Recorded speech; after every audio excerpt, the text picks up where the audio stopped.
Ajit web TV ਦੇਖ ਰਹੇ ਦਰਸ਼ਕਾਂ ਦਾ ਸਵਾਗਤ ਹੈ ਜੀ। ਮੈਂ ਹਰਮਿੰਦਰ ਸਿੰਘ। ਅੱਜ ਅਸੀਂ ਆਏ ਹਾਂ ਭਗਤ ਪੂਰਨ ਸਿੰਘ ਪਿੰਗਲਵਾੜਾ ਜਿੱਥੇ ਅੱਜ ਭਗਤ ਪੂਰਨ ਸਿੰਘ ਜੀ ਦੀ 29ਵੀਂ ਬਰਸੀ ਮਨਾਈ ਜਾ ਰਹੀ ਹੈ।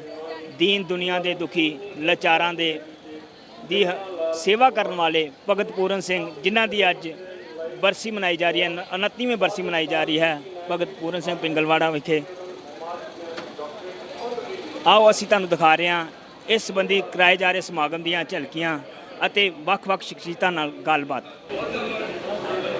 ਜਿਸ ਤਰ੍ਹਾਂ ਕਿ ਤੁਸੀਂ ਦੇਖ ਰਹੇ ਹੋ, ਭਗਤ ਪੂਰਨ ਸਿੰਘ ਜੀ ਦੀ 29ਵੀਂ ਬਰਸੀ ਦੇ ਸੰਬੰਧ ਵਿੱਚ ਚੱਲ ਰਹੇ ਸਮਾਗਮਾਂ ਦੌਰਾਨ ਇਸ ਸਮਾਗਮ 'ਤੇ ਪਹੁੰਚੀਆਂ ਸੰਗਤਾਂ ਦੇ ਦ੍ਰਿਸ਼ ਨੇ। ਸੰਗਤਾਂ ਇੱਥੇ ਵੱਡੀ ਗਿਣਤੀ 'ਚ ਇਸ ਸਮਾਗਮ ਵਿੱਚ ਪਹੁੰਚੀਆਂ ਹਨ। ਇੱਕ ਪਾਸੇ ਗੁਰਬਾਣੀ ਦੇ ਪ੍ਰਵਾਹ ਚੱਲ ਰਹੇ ਹਨ ਅਤੇ ਵੱਖ-ਵੱਖ ਸ਼ਖਸੀਅਤਾਂ ਵੱਲੋਂ ਜਿਹੜਾ ਉਹ ਸੰਬੋਧਨ ਕੀਤਾ ਜਾ ਰਿਹਾ ਹੈ, ਭਗਤ ਜੀ ਨੂੰ ਯਾਦ ਕੀਤਾ ਜਾ ਰਿਹਾ ਹੈ, ਉਹਨਾਂ ਨੂੰ ਸ਼ਰਧਾਂਜਲੀ ਦਿੱਤੀ ਜਾ ਰਹੀ ਹੈ ਆਪਣੇ ਆਪਣੇ ਸ਼ਬਦਾਂ ਦੇ ਰਾਹੀਂ। ਤੁਸੀਂ ਦੇਖ ਰਹੇ ਹੋ ਅਸੀਂ ਪਹੁੰਚੇ ਹਾਂ ਭਗਤ ਪੂਰਨ ਸਿੰਘ ਪਿੰਗਲਵਾੜਾ ਅੰਮ੍ਰਿਤਸਰ ਵਿਖੇ, ਜਿੱਥੇ ਭਗਤ ਪੂਰਨ ਸਿੰਘ ਜੀ ਦੀ 29ਵੀਂ ਬਰਸੀ ਮਨਾਈ ਜਾ ਰਹੀ ਹੈ।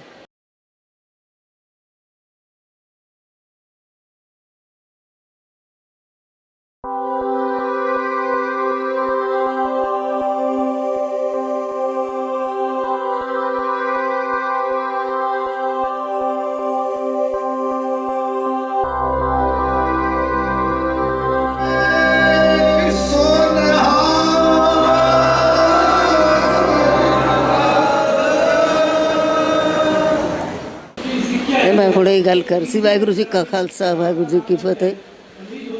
जे तू मेरा होए रो सब जग तेरा होए। बस फर्क यही है कि जिहड़ा उहदा हो जाता है वो सारी दुनिया उहदे नाल हुंदी है। तो भगत पूरन सिंह जी बारे भी यही गल है कि उन्होंने अपने आप को समर्पित करता अकाल पुरख नूं। जैसी आग्या किन्ने ठाकर तिसते मुख ने मोरियो, सहज आनंद रखियो ग्रह पीत रूटा हों को दोरियो।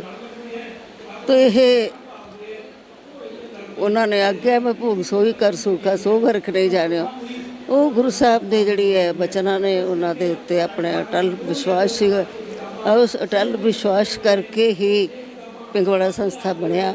उस अटल विश्वास करके ही पिंगलवाड़ा संस्था जिहड़ी है चल रही है।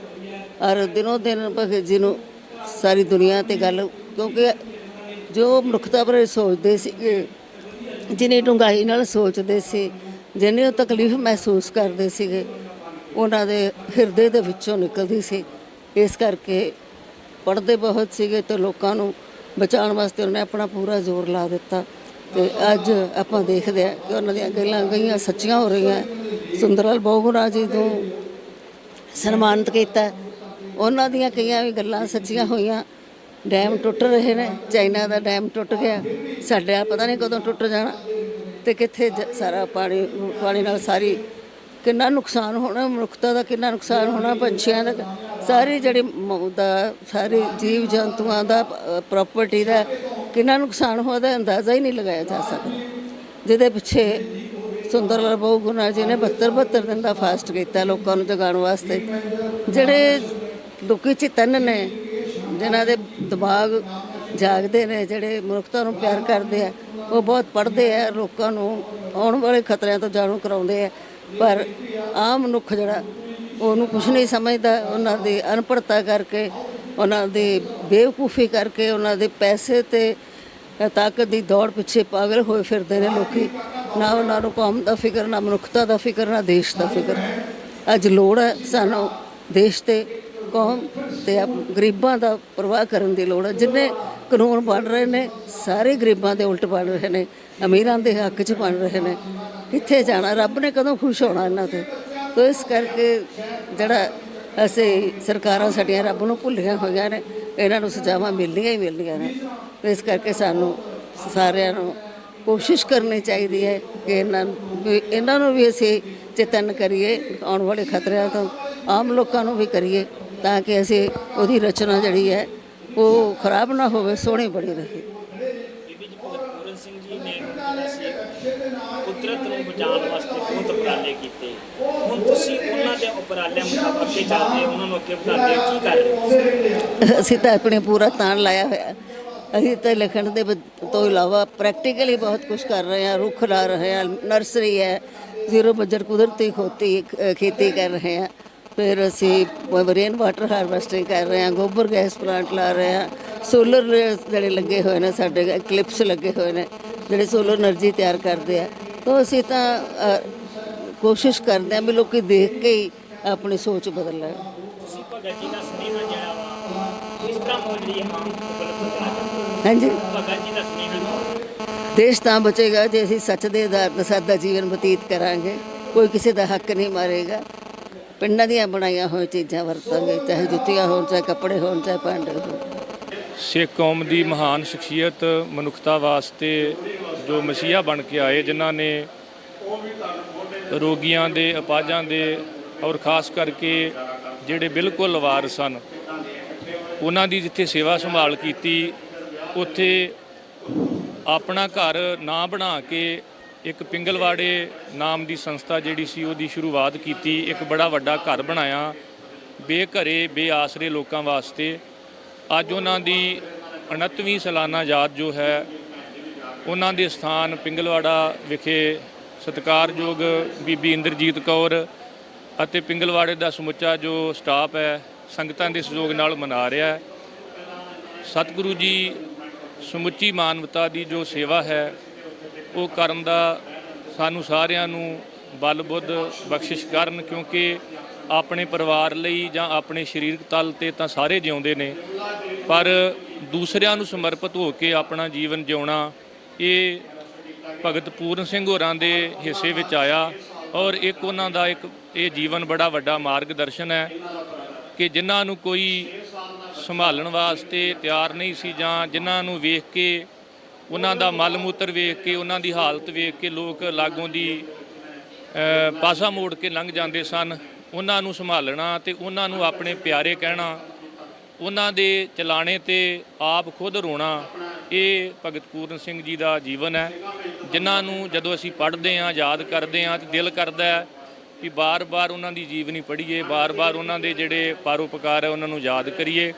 ਸਤਿਗੁਰੂ ਜੀ ਜਿੱਥੇ ਐਸੀ ਮਹਾਨ ਸ਼ਖਸੀਅਤ ਨੂੰ ਉਹਨਾਂ ਨੇ ਆਪਣੇ ਪਾਸ ਬੁਲਾਇਆ, ਸਮੇਂ-ਸਮੇਂ ਧਰਤੀ ਮਾਂ ਬਣ ਕੇ ਬਾਹਾਂ ਉਲਾਰ ਕੇ ਐਸੇ ਆਪਣੇ ਮਹਾਨ ਬੱਚੇ ਬੱਚੀਆਂ ਨੂੰ ਉਡੀਕਦੇ ਨੇ, ਜਿਹੜੇ ਅਕਾਲ ਪੁਰਖ ਵਾਹਿਗੁਰੂ ਜੀ ਦੇ ਪੈਦਾ ਕੀਤੇ ਹੋਏ ਜਿਹੜੇ ਇਨਸਾਨ ਨੇ, ਜੀਵ ਨੇ, ਉਹਨਾਂ ਦੀ ਸੇਵਾ ਸੰਭਾਲ ਵਾਸਤੇ ਆਪਣੇ ਆਪ ਨੂੰ ਦੁੱਖਾਂ ਵਿੱਚ, ਸੰਕਟ ਵਿੱਚ ਪਾ ਕੇ ਵੀ ਹਰ ਤਰ੍ਹਾਂ ਦੀਆਂ ਚੁਣੌਤੀਆਂ ਦਾ, ਵਿਪਤਾਵਾਂ ਦਾ, ਸੰਘਰਸ਼ ਦਾ ਸਾਹਮਣਾ ਕਰਦੇ ਹੋਏ ਆਪਣਾ ਜੀਵਨ ਜਿਹੜਾ ਹੈ ਦੂਜਿਆਂ ਦੇ ਲੇਖੇ ਲਾ ਜਾਂਦੇ ਨੇ। ਫਿਰ ਇੱਕ ਵਾਰ ਸਾਰਿਆਂ ਦਾ ਤਹਿ ਦਿਲ ਤੋਂ ਧੰਨਵਾਦ। मैं स्वर्गीय श्री सुंदरलाल बहुगुणा की बेटी मधु पाठक देहरादून से आई हूँ। आज उनको सम्मानित किया गया, उन्होंने जो समाज के लिए जो कार्य किए हैं उनके लिए उनको सम्मानित किया गया। आप कैसा महसूस कर रहे हैं? अच्छा लगता है, उनके मैंने उनको सम्मान मिलता है, उनके कार्य कामों को लोग पहचानते हैं, उनके कार्यों को इज्जत देते हैं, तो अच्छा लगता है हम लोगों को।